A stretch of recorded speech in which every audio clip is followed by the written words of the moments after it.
Hello, my name's Bob Willis and welcome to a practical look at my underwater photography. Now, in reality, most of my work is video, not true photography, but we'll get into that a little bit later on. Hopefully you're going to enjoy this fairly simple presentation, not talking necessarily about all the technology, but really just talking about how I do my videos.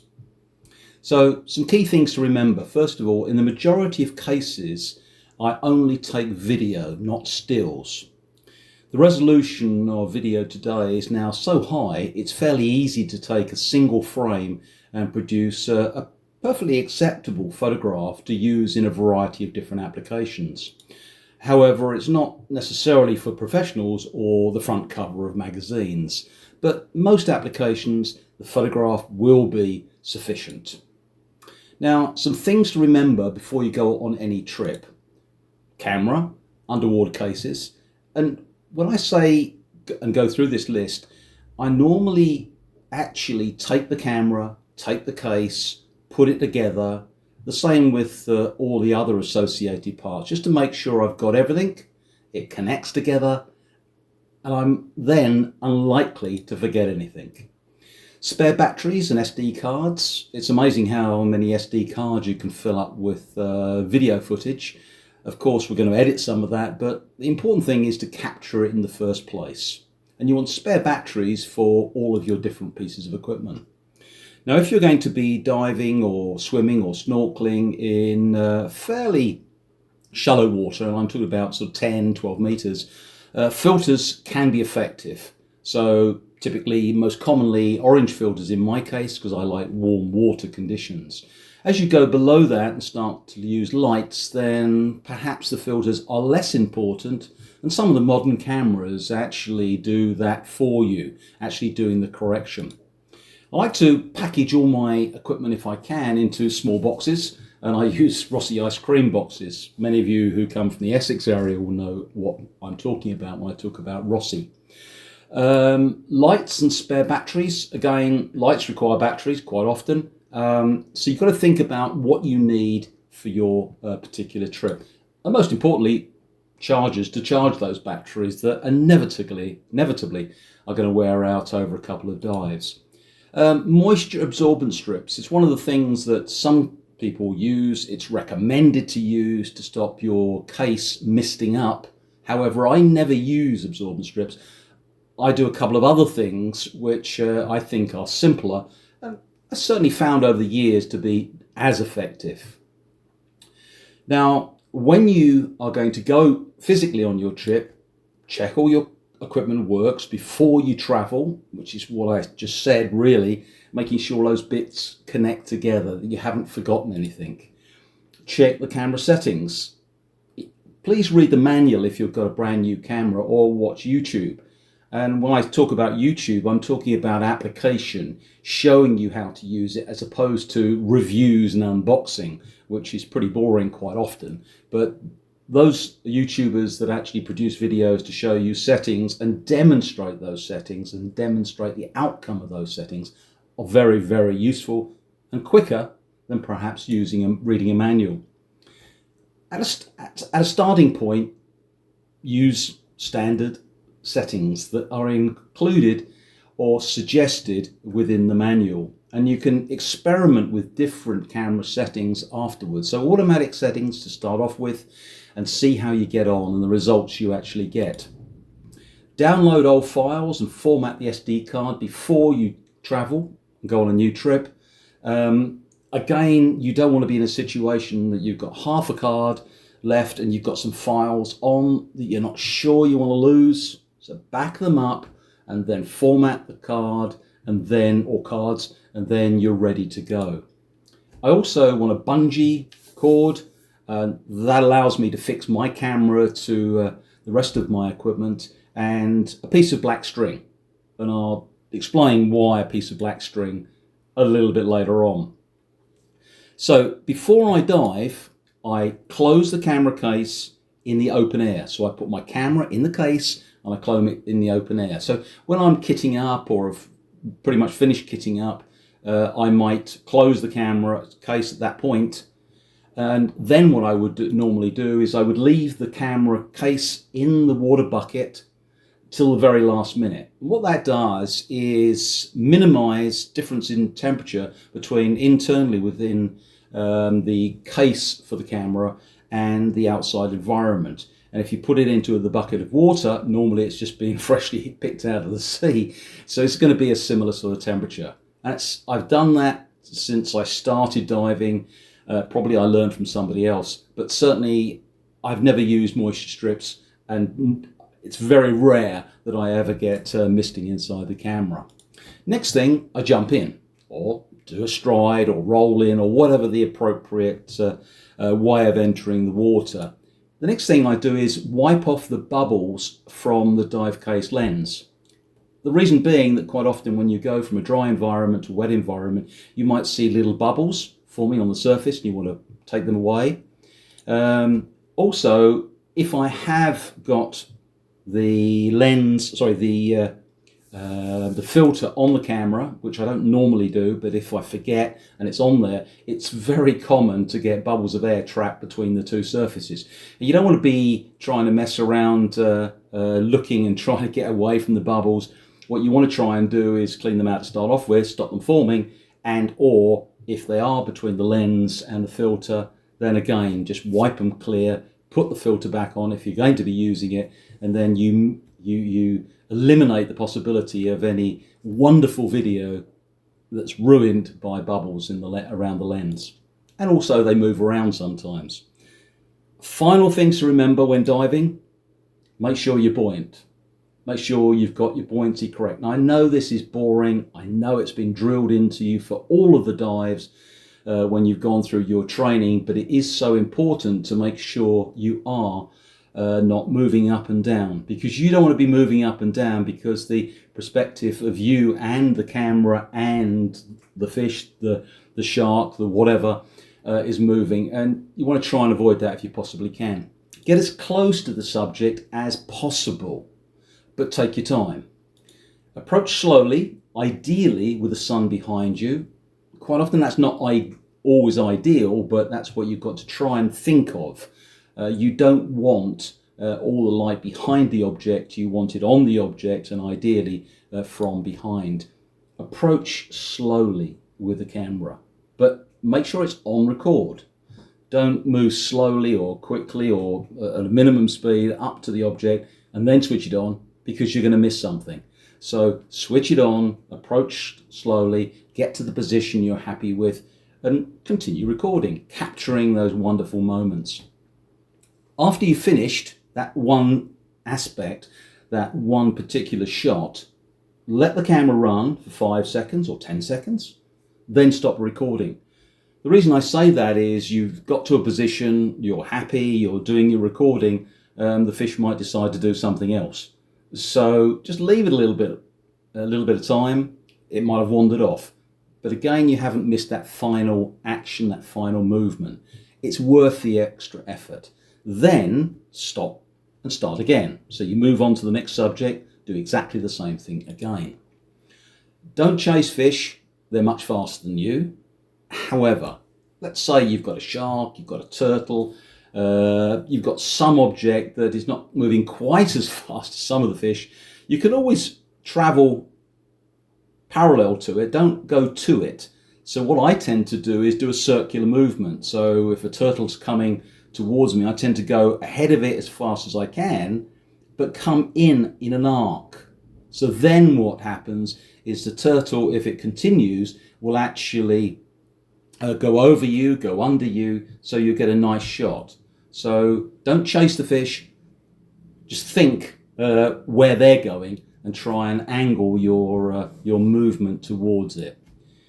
Check your buddy, check where he is, and also check where the rest of the group is. It's always important because you get lost in the moment when you're making a video. Night dives use fixed lights, but also have a spare torch. Fixed lights are the best thing underwater, as I'll illustrate a little bit later on. So if we just take it as an example, this is a piece of video. Now you notice how it bumped up and down to start off with, but now it's fairly steady. So as I'm coming to this grouper, we're starting to get to a nice shot. So now we've got the grouper, we're watching it, we're moving up and down. There's a little bit of movement where we are near to this reef, but we're sort of pretty much the same sort of height. It's slightly going out of focus. Now it's back in focus. So the key thing is capturing all of this, and then you can decide where to get rid of parts of this at a later date when you're doing your editing. And certainly the approach work, when I'm coming towards the grouper, I'm going to edit out and then possibly edit some other things afterwards. Now, out of that shot and another sort of random shot to some coral, I've taken some screen grabs, just an example frame from the video. And remember what I said, that I normally just shoot video, but I like pretty pictures like everybody else does. So here's an example of the grouper, perfectly acceptable, nice pretty shot in focus. If I zoom right in, you can see that this pretty much is sharp for the frame I've taken out of the video. So yes, we could get it sharper possibly, but that's not too bad. It's certainly acceptable for most applications you're going to want pictures to share with other people. And this would certainly work in a magazine as well, but not as a front cover or a page view within a magazine. Another piece of video, if I may, and again, you see that movement initially when I'm switching the camera on, and what I'm doing is moving from side to side. Now, on older cameras, they're not as responsive. So if you're using automatic focus, you can see a lot of it is out of focus because it hasn't had time to focus. Modern cameras, newer cameras are better, but please don't sweep around, move slowly, have all of your actions slow, and then you're more likely to eliminate any blur with older cameras, or it's just annoying if you're going sweeping from back to front. So try and pick out the object, and if you're going to focus on one object and move the camera so it goes in and out of view, then just do it nice and slowly. Now remember, I said, remember your air. Remember to check with your buddy. Here we're under 100, it's not really good, but remember to check with your buddy, check where the rest of the group is. If you're two divers that like to do for video photography together or still photography, that's great, because you don't want somebody who's not interested in photography as your partner. So ideally, it's two people that are interested in photography or video photography, but again, keep checking with each other. It's very easy to get lost in the moment and of course get lower and lower on air, which is a very bad thing to actually do. So a little bit of background, if I may. This is a camera that I bought, and we actually bought 3 of these many years ago when I was an apprentice in Boots when they had a sale. And these are Minolta cameras, traditional film cameras, and we bought 3 of them and used to rent them out to other people within our group of engineers within the company I was working with. And it made a little bit of money on the side. Couple of old photographs of me when I started diving.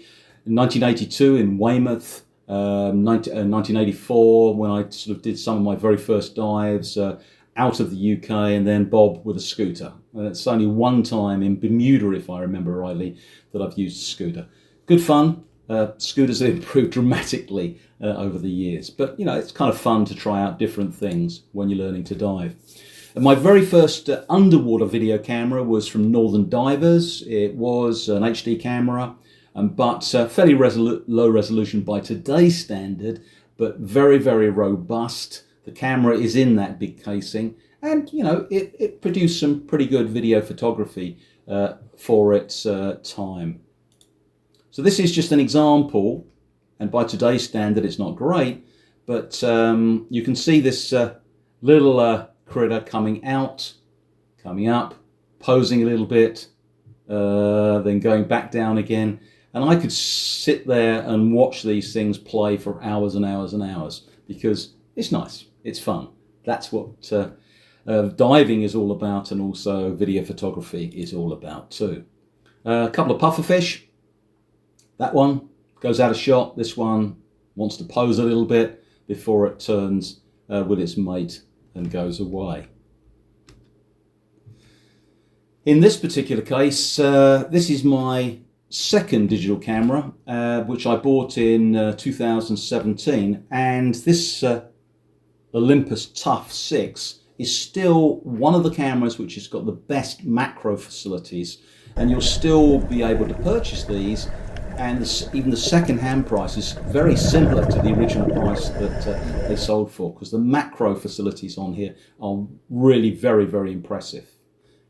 Unfortunately, you can only go down to about 10 or 15 meters with this camera, and that's one of the reasons that you may, if you dive with me, see a camera tied to the mooring line of the vessel that we're on. So in some situations where I'm diving and I know that we're going to come just below the boat for our decompression stop, I might tie the camera to the line like this, and then I can use that camera to do some macro photography directly under the boat that we're on, and not go past the 10 or 15 meter limit of that camera. And it's a true example. This is on Little Cayman that I was diving on this particular occasion. Now, GoPros, everybody uses GoPros today. I don't say everybody, but the majority of people do.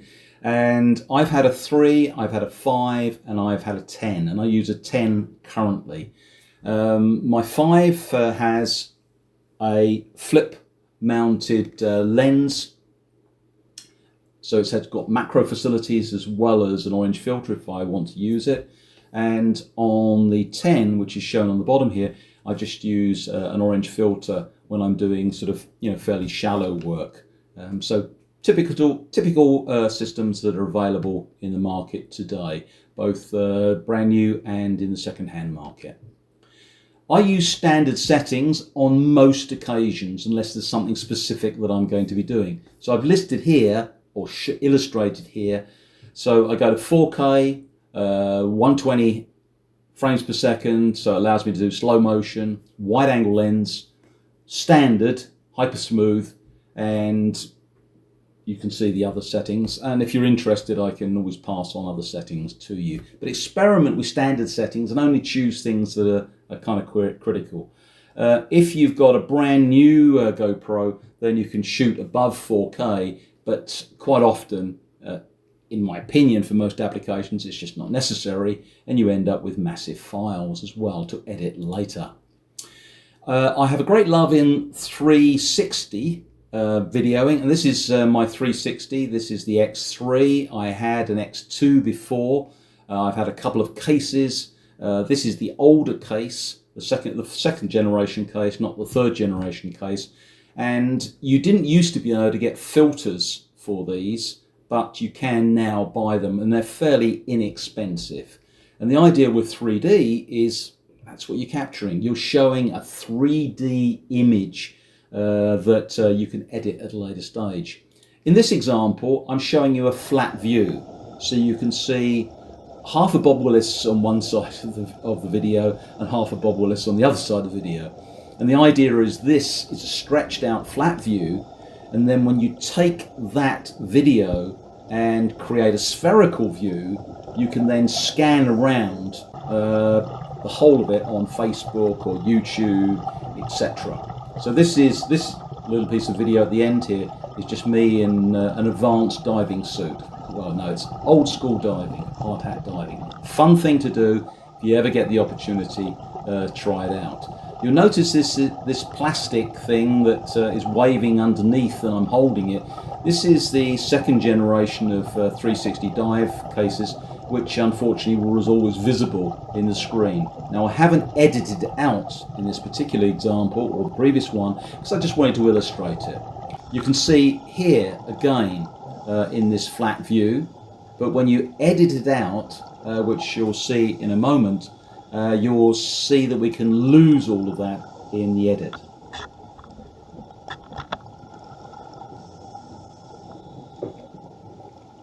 So this is the finished version of a 360. So we've taken the bits that we like and just illustrate that. And now we've converted this to a standard video, which will play on any system. And pretty much I've got rid of all of the case in that example. The newer system, the case is not visible. They've changed the way in which the case captures the video, the camera captures the video, and you edit it, and the case is now invisible on most occasions. This is an example, again, of 360, and this is us diving the Red Sea, and you can see a shark coming towards us, and we'll see that in a moment. But I've got the camera on a piece of string. You can just about notice at the bottom of the screen, it's a piece of 1 meter white string. So the camera is above me when I'm doing this or running this or doing this particular shot. You can see the shark coming towards us, going between us, and then I'm just zooming in to the shark and the diver. So the disadvantage is that I was using a short piece of string on that particular occasion. It's white and it's very easily seen. On this next example, I'm using a little longer string, so 3 meters or 6 feet in this particular case. You've got a vertical view, sort of a drone-like view of the divers going over a reef, but I've got a very thin piece of black string, and you don't see it.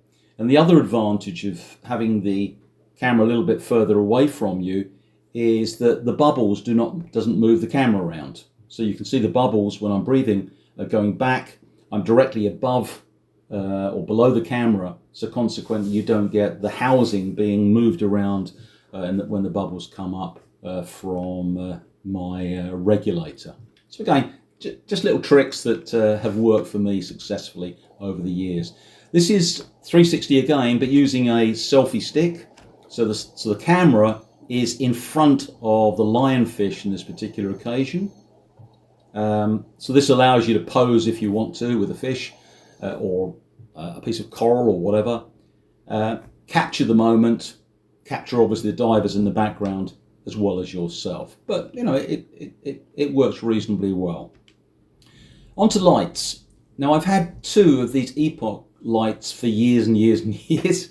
So, you know, they've lasted me a long time. They give a nice output for most video photography that I do. I recently got a second-hand one on eBay, so I've got a backup as well.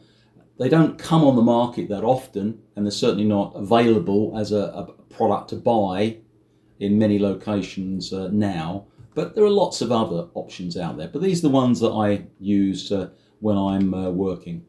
You can also buy fairly inexpensive lights for GoPros and for 360 posing, which I'll mention in a moment.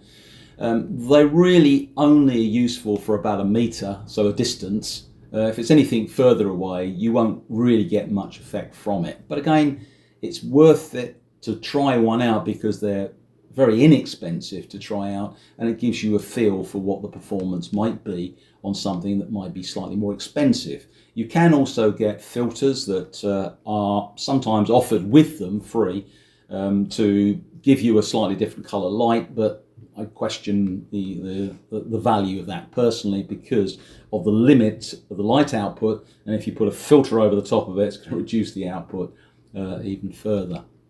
So just a couple of stupid examples. No lights in a toilet. We were diving in the Red Sea on a wreck where there were loads of toilets. So you can see me looking into a toilet. So the camera is in the toilet. In this particular case, you know, I'm not illuminated very well, nor is the inside of the toilet, but we won't talk about it any further. There's no lights in the plane on this second view, but if you look at these 2 views, what I've got is a light shining forward and a light shining back on me, and you can see that my face, my eyes and my mask is lit up slightly. Now again, you don't want to show too many pictures of me, but you know, if you're using 360 and you can use some lighting to at least give you 2 views, it's interesting from an editing point of view in your video, just for a few seconds, or with some particular emphasis on a part of you or what you're looking at, etc. Now, all of my equipment, my lights, my cameras are all mounted on what professional video photographers refer to as a tray. It's a piece of metal with holes in, and we mount the cameras to this, the lights to this, and you can see my green bungee cord which is attached to it. And if you look at this picture of me, you can see I've got these flexible arms at each end of the tray, my two lights, one at each end, and you can also see the bungee cord clipped in place so I don't lose anything while I'm diving. This is an example of me actually videoing something. So I'm in position, I'm videoing the shark, I'm only in about 10 meters, probably 8-10 meters, and I'm just swiveling round to follow the movement of the shark as it goes past. The lights are not on this particular occasion, nor in fact is the filter on this occasion.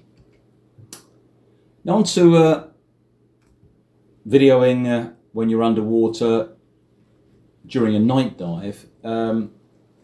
If I'm going to do this, I have fixed lights, as I already mentioned to you, and I make sure the lights are as wide as possible, so the position of the lights as wide as possible, and then focused in or pointed in. And I try to get about a meter, meter and a half distance, so the lights are always just converging, so they've got an even balance of light on the sand at a meter, meter and a half. So that I when I go down, I switch them on. I probably already switched them on actually, but I go down, I sort of do this setup, and then I'm set, because I want to try and balance the light from both sides. I don't want to have an overlit image or an overlit part of the view, so try and balance it as best I can. The one thing I tell people to do is that if I'm videoing like that, please do not come along and shine your torch at the fish that I'm trying to video. There's nothing more annoying. So out of courtesy to people that are doing photography and doing videoing, please just wait your turn, take a few moments, let the person who's videoing or taking pretty pictures finish, and then move on. And as a photographer, please don't hog the subject. So don't sit there for 25 minutes. If you want to sit there for 25 minutes, then go on another dive and just do that with a partner. And then both of you can sit there for 25 minutes watching a fish or whatever. But please don't, be respectful for other divers. Give them time as well. But remember, don't flash lights, wave torches around just because you spotted something that somebody's already spotted. Now, this is an example again of video, in this particular case in a cave, and you can see where we've got a really, really bright spot in the centre. This is where the lights have perhaps not been adjusted perfectly, and what you're tending to do is getting some light, but it's all kind of focused in the middle. And it's experimentation, but it's also selecting the right lighting system that gives you a fairly balanced view. In this example, it's fairly well balanced, and you can see the light reflecting off of the water as we're coming up to an open cave environment. So that's fairly well balanced as opposed to the previous one. After dive, before the next dive, check your camera and lights for charge. Make sure you're ready for the next dive. Now, typically, with GoPro cameras today or similar cameras, you'll get 2 dives out of a battery, or you should really get 2 dives out of a battery. You might get even more, but I always change the battery after 2 dives regardless, just to make sure. Lights, normally speaking, unless it's a night dive where you're using the lights all the time, you may want to charge them or swap the batteries over just to be on the safe side. But you obviously know your camera, you know the batteries, you know the life expectancy, so think about that. Check the space on your SD card. There's no point in gambling that you'll have enough space. It's much better to put another card in and then look at the images, the video later on, and see whether you need to take material off, go to another card, etc. But don't gamble that you've got enough space, because that wonderful, beautiful fish is going to come along and the camera's going to say, I ain't got no space left, and you are going to be very, very upset. Check the camera and housing for leaks. Make sure it hasn't leaked. Make sure it hasn't missed it up for any reason. Place the camera back in the water bucket and keep it cool. And then decide on what you're going to do. Don't delete files at this stage. So even if you look at your camera and you see some images, you think, nah, that's not very good, don't delete it. Wait until you've looked at it on a tablet or a PC first. A lot of people, myself included, have looked at material on a small screen and decided it wasn't very good. However, if you've taken something, there might be a bit that you can use, so it's much better to check it all out beforehand before you delete it. And normally I review all of my video on a tablet. So basically I just connect the tablet up with an adapter, so I can put in my SD card. I can look at the files, play them, decide, yeah, there's a usable bit there, that's good, that's great, that's award-winning. I wish it would be. And then you can dump the things that are really of no value at all. If I just go back for a moment and mention what I said before about taking a video of a subject. So don't try and take two subjects if you can avoid it. Take a video of a subject, wait 5 seconds, stop, and then start again. Because there are occasions where you might have taken a rubbish piece of video, but afterwards you took some unique piece of video. When you're reviewing it, if you don't review it all, sometimes you can delete something when it's the last bit, which was the valuable bit. I'm just telling you, I've done it, so I'm sure other people can do it. So try it and avoid that if you possibly can. Now, in terms of video editing, all of these this material, and the one thing I always have to say to people is that when you've been out diving, you're creating some great material, a lot of people never do anything with it. So they save it, it's on their PC, it's on their camera, it's on an SD card, and they never do anything with it. The first thing you've got to do is decide on what you've got, decide on what you want to keep, and then just edit it together. As long as you are happy with what you've done, then that's great, and at least you can share it with other people. But just don't invest all that time and effort creating something and then not doing something with it. I know it takes time, I know there's other pressures, but you need to edit it. So, in terms of editing, we want the simplest ways possible. Now, I've used Video Studio Pro for a long time, and it works well. It takes a little bit of time to get used to, like all of the other video editing software that's out there. So I don't now use that. I use another package, and this is free. CapCut is a package which was designed for using on a phone, a tablet, but it's also available to use on a PC, and it has lots of functions. You can pay a little bit extra for the Pro version, but most of what people require today can be done on the free version.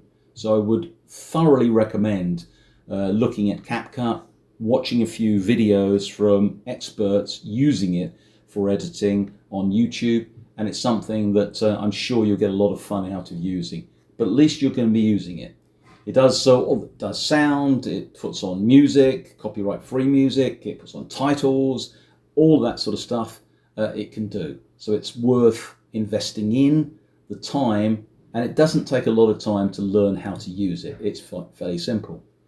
Now, if you do video photography using 360, as I do also, there's a free package that comes with the system, and these are just examples. So I'm editing the 360 here while looking at a wreck or going over some coral, and you can then output this as a video, you can output it as stills, and you can output it as a 360 video, again to be shown on YouTube. So again, it's quite economical the video editing systems which are available in the marketplace. One of the other neat things, I think, is that we can also watch 360 video on a headset. So I'm sure most of you are familiar with the use of headsets for gamings and this, but again you can watch video of 360. So you can output this and then you can look at your own files while you're standing and moving around. And it is quite impressive to see the fish in real life, and particularly if it's somebody who's not familiar with diving, it certainly is a real experience to actually dive without getting wet, which is kind of neat. Now I've got 3 little videos here, and there's 1, 2, and 3. So basically, what I've done is edited 3 little clips together. So here's the first one, and then here's the second one, and here is the third one. So they're all the same, but you may notice slight differences. Like the first one that I showed was at a distance, and then the second one was closer up, so you saw the dynamic movement of the fish going up and then back into the coral. And then the third one, I slowed down the movement of the fish, so I slowed down the whole video. Now, you decide in your own mind which you think is the better. You might like the first version, second version, third version. It doesn't matter. There's no technical reason why one is better than the other, and that's the point. When you're editing, when you're taking your video material, you create it into a finished article, which you can hopefully show to people. And hopefully you've picked the right, method of video, method of editing, etc., that people like. But remember, it's what you like. You're trying to create something that you're happy with, that you feel that might be useful and interesting to people when you show it to them. And one of the other key things is don't use too much footage. When we're recording, you can record hours of video, but really what you want is something that's fairly short. So you might have 20 sequences, but if each one of those 20 sequences is a minute long, it's going to bore everybody to death. So try and think, how can I edit those 20 sequences into very short sequences which have a dynamic effect? They really ooh-ah type moments. That's why I come on to, so why do we take photographs and why do we produce videos? And it's for that ooh-ah moment. And hopefully one day we'll be able to watch this turtle swimming around in the sea, and it'll be a little bit bigger than that, and hopefully won't get eaten by bigger fish. So what I've tried to do in this presentation is talk a little bit about video photography, what I do, also to illustrate some of the things that I've done over the years, and most recently we've updated our YouTube channel to include some of these videos and hopefully more videos from members of our club, Brentwood Selo. Hopefully you've enjoyed this presentation, and hopefully you'll be diving and creating some incredible views for yourself. You can watch some of our videos online on the YouTube channel, and this is one of us in the Red Sea. Hopefully that's something that will generate interest to you, and hopefully you'll want to join us and of course other dive clubs underwater in the very near future. Finally, fish do bite occasionally. So this is an example of a bite coming up. I was diving with another diver. Here's the fish. Bob's just out of view, but the fish decided to bite me. Fortunately I had gloves on, so it didn't hurt too much. But that's a fairly small fish. It looks pretty big, but it's a fairly small fish compared to great whites. Now, I had the pleasure of diving with a couple of great whites when I was working in South Africa a few years back. And the two photographs on the right hand side of the slide illustrates them. Unfortunately, those are the only two images that I actually managed to get, apart from the video from above that you can see on the left hand side as it swims away. So hopefully that's a brief view of looking at what I do with underwater video photography. Hopefully it will be of interest to you. I will be running an editing course at our dive club in the not too distant future. Thank you for your time. I hope you enjoy the video, and of course I hope you enjoy watching all of our videos on our YouTube channel. Thank you very much.